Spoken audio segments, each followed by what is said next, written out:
Of course, you already knew that if you're here every day. You can set your clock by this. Okay, and here we go. 5, 4, 3, 2, 1. I'm John Miglosh for the WDMA.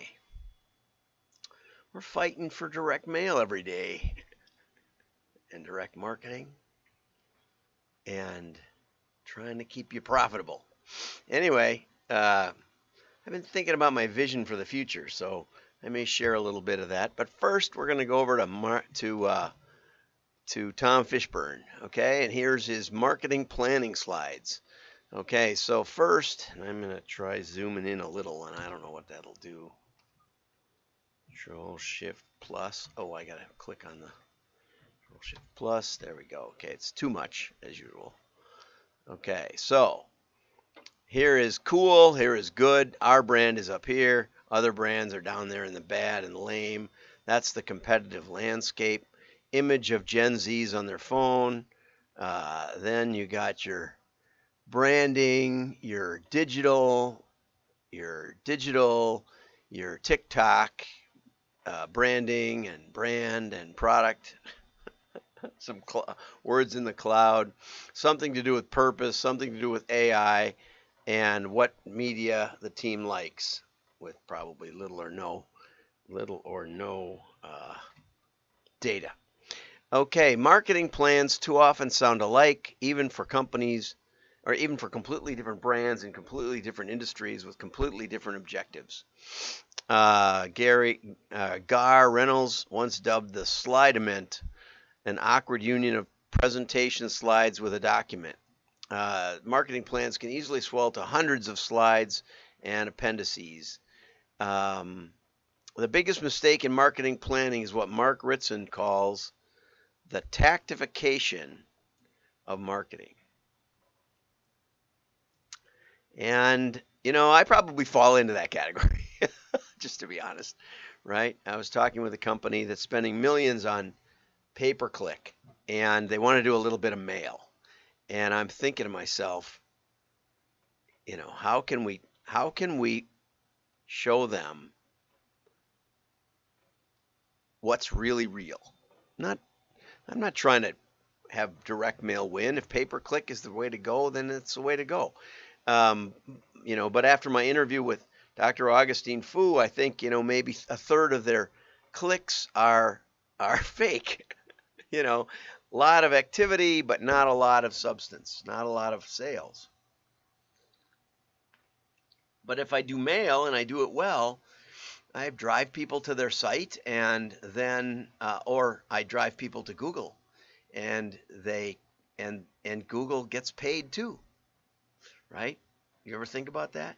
If you send out a mailing and you drive people, you put the impression in their minds of your company, and then a couple days later they say, "Oh, I meant to go over there," and they don't get the URL maybe, but they say, "Oh, I know the name of the company." What do? They go to Google, they type it in, and they see at the top of the listing your pay-per-click, and now you've paid. Not only have you paid the dollar or so that it costs to mail them, but you paid a $5 premium to Google. I don't know if you thought about it that way, but it very, very likely can be that. So it's a puzzle. It's a puzzle how not to be tactical in marketing, because when you're wasting that kind of money, maybe millions of dollars potentially, just on digital fraud and bad attribution, it's a good puzzle. It's a good puzzle. So I have often focused on tactics.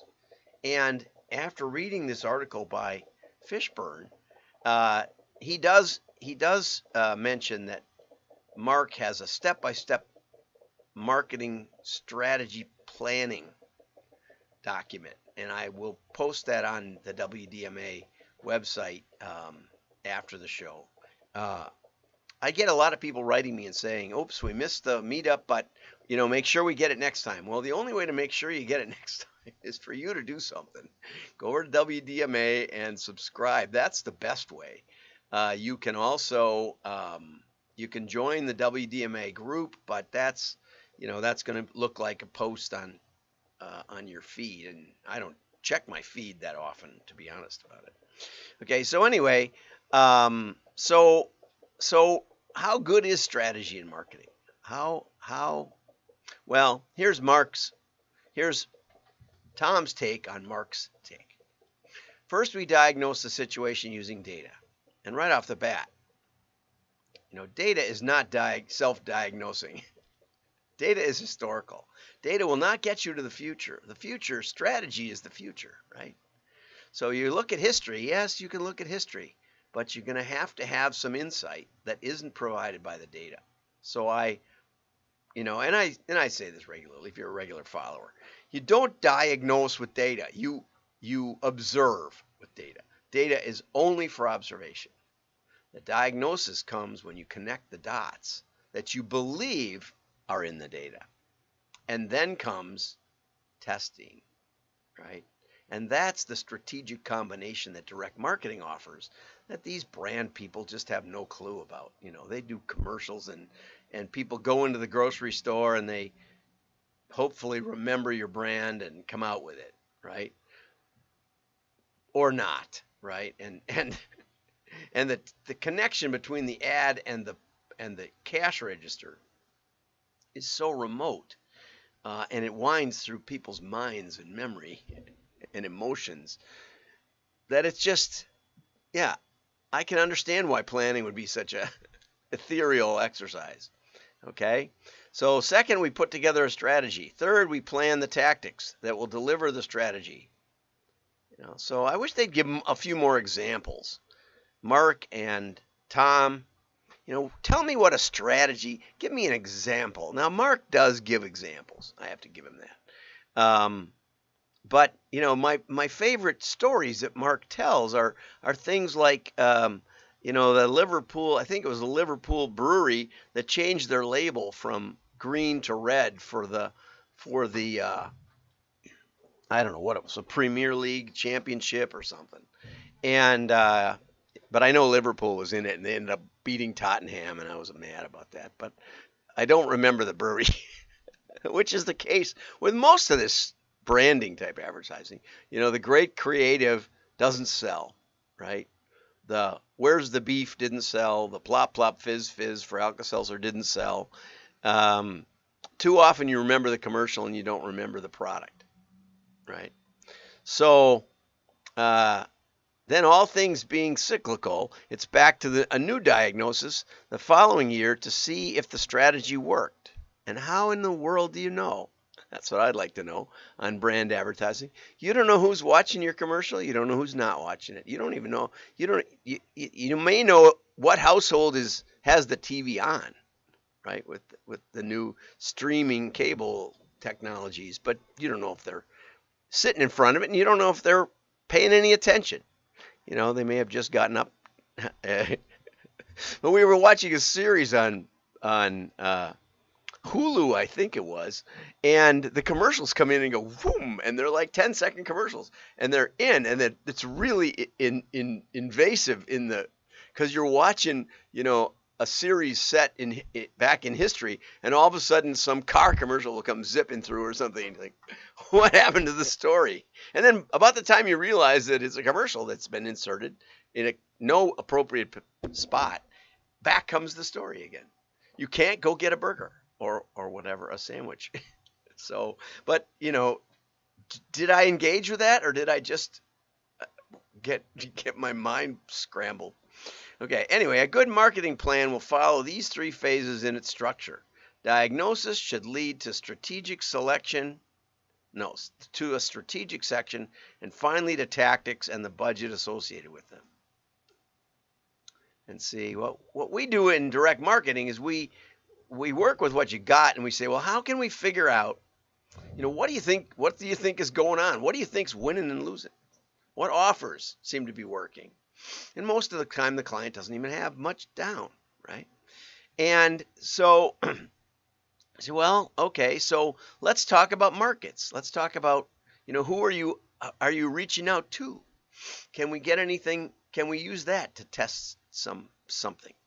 and we look at the offers, we look at the markets, and we break it down into stuff that can be learned, and then we set up scientifically valid testing. And it's a continual iterative process, like Mark says. Okay? But it's more about the scientific process than it is about this guessing what's going to happen for a year and then coming back and guessing the next year. And by then, that's a whole different marketing team, more than likely, a whole different CMO.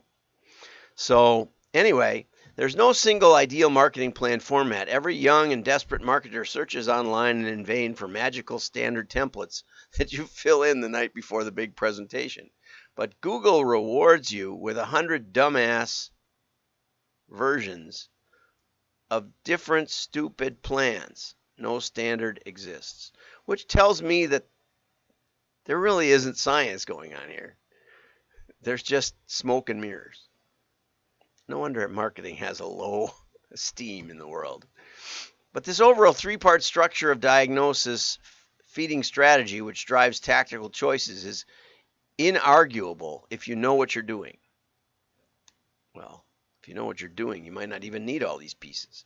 Try and stick to it. And if you cannot organize your marketing plan into 20 slides in 60 minutes, you're certainly too disorganized to execute down the track. And here's how to write a PowerPoint pitch, and it's the same idea. By the sixth slide, you'll pretty much have lost everybody anyway, because most of the slides have nothing to do with anything. And here's another good example of what we think of marketing. Here's this year, guess, hunch, this could happen, that could happen, maybe, maybe not, who the hell knows, and now we're into next year. If these are the best people in marketing, you got to wonder if the marketing process isn't completely broken. If you're broken, if your marketing process is broken, and especially if you're by some mistake, you're a CFO that got watching this show, and you suspect that the marketing people really have no clue because they're trying to predict the future. I mean, in defensive marketing, it is an exercise in trying to guess the future, which nobody can do. So rather than that, you might want to get solid information about your market, solid information about what's paying off and what isn't. And for that, you need testing. And for that, you need well-designed testing, well-thought-out testing, not testing the trivial and not testing the obvious. Someplace in the middle, based on what you've tested already, based on what you know. I was looking at my phone over the weekend, and I came across a little piece of work I had done in a little Keep section. Google has Google Keep. And it was the 29 breakthrough projects that I've had a part in that gave explosive growth to companies. 29. Okay, that may not sound like much, but think about it. 29 where we dramatically changed the valuation. How many other people have had that much impact on that many companies? Not many. And it's all because we used methodical, scientific direct marketing techniques. They may sound old-fashioned, but they're proven. Really, really proven. So if you're a CFO or a CEO watching this and you think, how could I get control of this process, of this insanity that we call strategic marketing planning? There is a way. Give me a call. Or I'm supposed to put, do I have my number on there? Yeah. David Foley says, you don't have your phone number on here. You say, give me a call. Well, yeah, that's true. You can find me on LinkedIn. You can find me on YouTube. And if you can spell my name, which, if you're on this channel, it's the name of the channel, then you can find me. So anyway, attached is the Ritson plan, 14 steps to do an effective presentation. And really, it's about the marketing plan, how to build an effective marketing plan. And I think it's pretty well done if you buy into the idea that strategic thinking is the answer for the future, which I don't. Okay, just flat out. You don't change the valuation by looking at the data from last year. You change the valuation by finding a new market, by finding a new product, by finding something exciting that you can effectively fund, that's going to provide a greater return on investment than you got now. And that's how you do it. And you need things in place to figure out what return on investment you're getting in your marketing. And that is not trivial. Okay, so that's enough pontificating. I did like this article here, Why Direct Mail is Making a Comeback by Andy Cody. And, it starts with the typical, you might think direct mail is a dinosaur, but the truth is direct mail offers a tangible experience that digital can't replicate. Holding a piece of mail in your hands, it's tactile and it stands out from the digital noise. And because of that, we can know, because you have to deal with it. You cannot not deal with it. They pile up. So we can know who engaged with your mailing piece and didn't buy. Unlike the brand baloney that we were talking about earlier. We know that they had to look at it. Not only it, we know who it got mailed to. We know it got delivered to that household. We know it went to a decision maker. We know it forced a decision out of that decision maker. To keep it, to buy it, or to throw it away. Right? There had to be a decision. And because there's a decision, it opens us up to all the power of machine learning and AI. No other media gives you this. You say, oh, it's slow, it's expensive. Yeah, it is, right? But when you're done, you know something for sure. And with that, you can fund it, you can pour gas on it with social media, with pay-per-click, with all those other things work better once you know what is working in the marketplace. Okay, physical mail is kept for days. And then he descends into all of the stuff about headlines and subheads and copy and images. That has almost no impact at all. In fact, if you want to stand out in direct mail, make it look like a ransom note. Make it look like something completely different than they're getting from their neighborhood realtor. Okay? Direct mail is expensive. It's worth taking time with, right? It's worth getting some help with, right? Make it stand out. Make it look different. Make it look crazy. You probably do better. Can direct mail campaigns be targeted to specific demographics? Absolutely. We have the census data for every neighborhood in America. Will it work? Probably not. That's about the worst way to do mail.